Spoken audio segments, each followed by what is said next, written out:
What is going on, everyone? Jason here, and today we're taking a look at the entire 2020 lineup of the ever popular iPhone. So Apple went kind of nuts this year and dropped a total of 5 new iPhones, which in a way is pretty awesome because the more iPhones the better. But on the other side of that coin, it can make deciding on which one is right for you a lot more difficult. So today I'm going to walk through each version with you and talk about their pros and cons, all in an effort to find out which iPhone is perfect for you. Now before we jump into this review, if you're new here, I'm basically the guy who tests out the newest and most popular tech out there before you buy them to make sure that you're informed and don't make any purchasing mistakes. That said, would really appreciate it if you give this video a thumbs up. It really helps me out. And of course, if you want to stay up to date with all the coolest tech devices and toys, make sure to subscribe to the channel so you don't miss out on anything. And quick question before I dive into this, what's your favorite iPhone this year? Let us know in the comments. Be curious to see which one gets the most love. Okay, I'm going to start with the iPhone that in my opinion is the most niche, and that's the new second generation iPhone SE. This special edition iPhone was launched in April of this year, and in comparison to the rest of the lineup,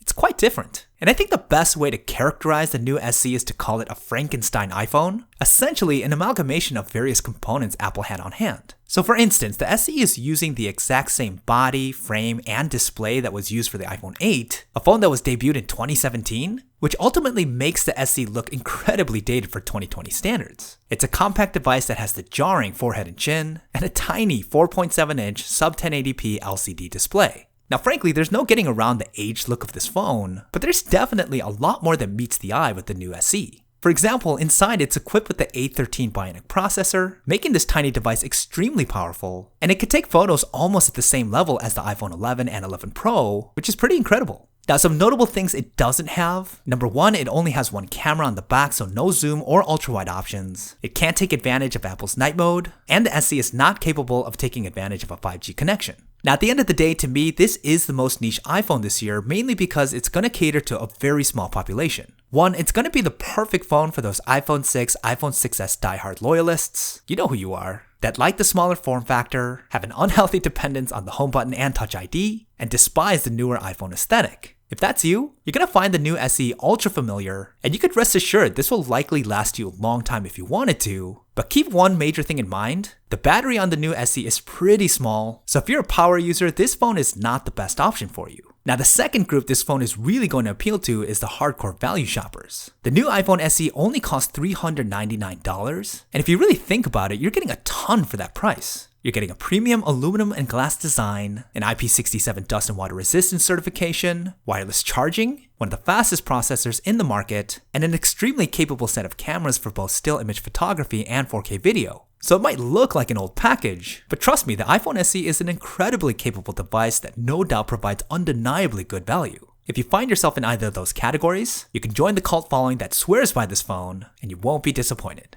Okay, so now that we got the iPhone SE out of the way, I want to quickly go over some of the key similarities that the remaining iPhones we have left on the table all share. First, they're all equipped with Apple's beastly A14 Bionic processor. They're all IP68 dust and water resistant. They all have the same impressive OLED display with comparable resolutions, and Apple's new Ceramic Shield screen protection. They all have Apple's Face ID as its biometric security system. The front-facing camera hardware and image processing are exactly the same. They could all take advantage of Apple's new MagSafe technology, and they're all 5G compatible. Now that's a pretty big laundry list of similarities, and I think you might find it surprising that after we put all those similarities aside, the next 2020 iPhone in my opinion that really isn't going to be for most people is the one that's on the polar opposite end of the spectrum of the SE, and that's the new iPhone 12 Pro Max. Now you might be saying to yourself, wait Jason, dude, how does that make sense? It's the most feature packed and the most premium out of the bunch. And I would agree with you. The 12 Pro Max is definitely the most premier iPhone out of the ones made available this year. It has Apple's new modern industrial design with that flat edge all around the beautiful stainless steel frame. It has the gorgeous frosted glass panel that is excellent at not picking up any fingerprints. And it has the most advanced camera system with its larger sensor and advanced stabilization system. In addition, it also comes equipped with Apple's new LiDAR sensor for better low-light photo capability, as well as a triple camera setup which has the best telephoto focal length, and no doubt the biggest battery, giving this phone the best battery life. So not only is this phone absolutely stunning, it's the most feature-packed, no doubt about it. But there are two reasons why this phone is not going to be the best fit for most people. And the first one is the size. This phone is an absolute behemoth in the hand, no lie. I mean, I'm used to using the largest version iPhones, but this is the biggest iPhone Apple has ever made, and the 12 Pro Max with its new design feels particularly larger and heavier in the hand. With its pretty insane 6.7-inch screen, it's really difficult to reach to the other side of the device, and virtually impossible to get to the top with one hand. And because this is a rather fragile and expensive device, it doesn't exactly inspire confidence when you're trying to do something like replying to a text while you're on the move. Plus, aside from having more screen real estate, I'm still of the opinion that Apple really doesn't utilize it in a way that makes the user experience that much different. You can't leverage something like split screen multitasking, there's nothing unique like the S Pen to the Note lineup,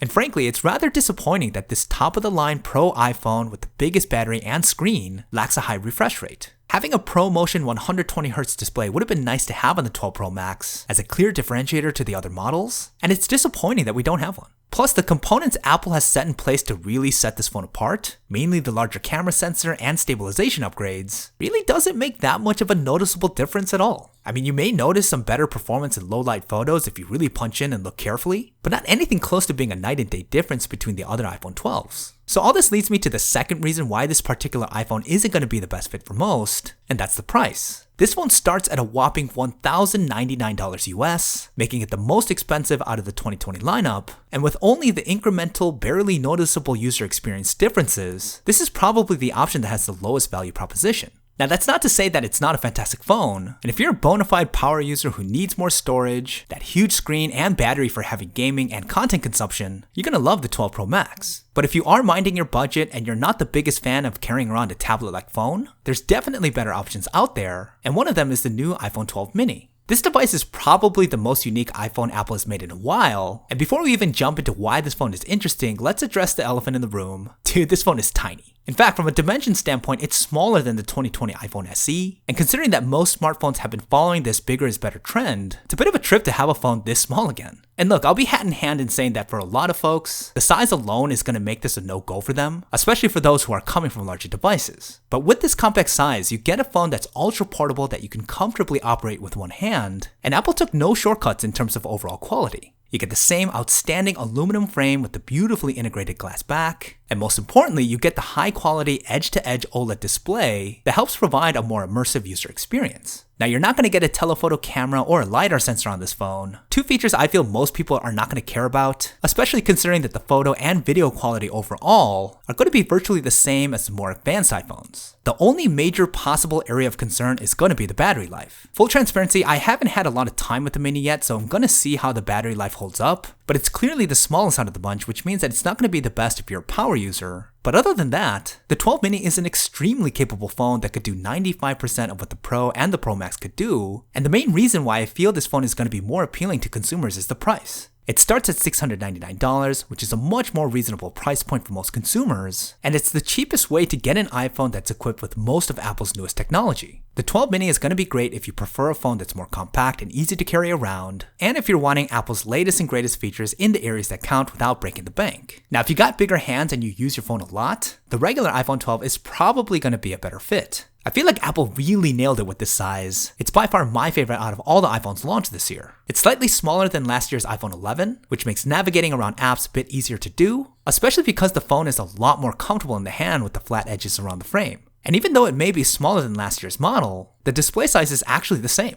With Apple reducing the bezels, you still get 6.1 inches of screen real estate in this more compact size, making for what feels like an even more immersive user experience. And when compared to the 12 mini and the 12 Pro Max, it definitely has that Goldilocks just right feeling to it, and the form factor here is the one that has the least compromises. It's large enough to where power users can still have a very enjoyable user experience while getting pretty decent battery life, but compact enough to be extremely comfortable in the hand, and nowhere near as cumbersome as the 12 Pro Max. It's also the most balanced when it comes to price. It's just $100 more than the 12 mini, a very reasonable price tag considering just how well made and powerful this phone really is. But that leads me to the iPhone I'm going to likely recommend to most people, and that's the iPhone 12 Pro. Now this is odd because I have a track record of often bashing on Apple's Pro lineup because the regular version iPhones are so capable, and to be honest, it's kind of the same story this year, if not more. There's no getting around the fact that the 12 and the 12 Pro are more similar than ever, as they have the same great size, the same design blueprint, virtually the same image quality, and almost no difference in day-to-day user experience. And I already stated that even the most advanced upgrades that are on the 12 Pro Max don't really make much of a noticeable difference at all. So it begs the question why I feel this particular iPhone would be the most appealing to majority of consumers. Well, first, I have to assume that a lot of people who are looking to upgrade their phones this year are holding older iPhone 10s or even something older, and have been waiting and waiting for Apple to finally do a redesign. And with this deferred gratification mindset, given how long some people had to wait, I could understand why people would be more prone to reward themselves this year with the more premium device. It may not be the biggest difference, but to me the 12 Pro is clearly more premium. It seriously looks like something you'd see in a Tiffany's display case, and once you have it in your hands, it's going to be hard to walk away from.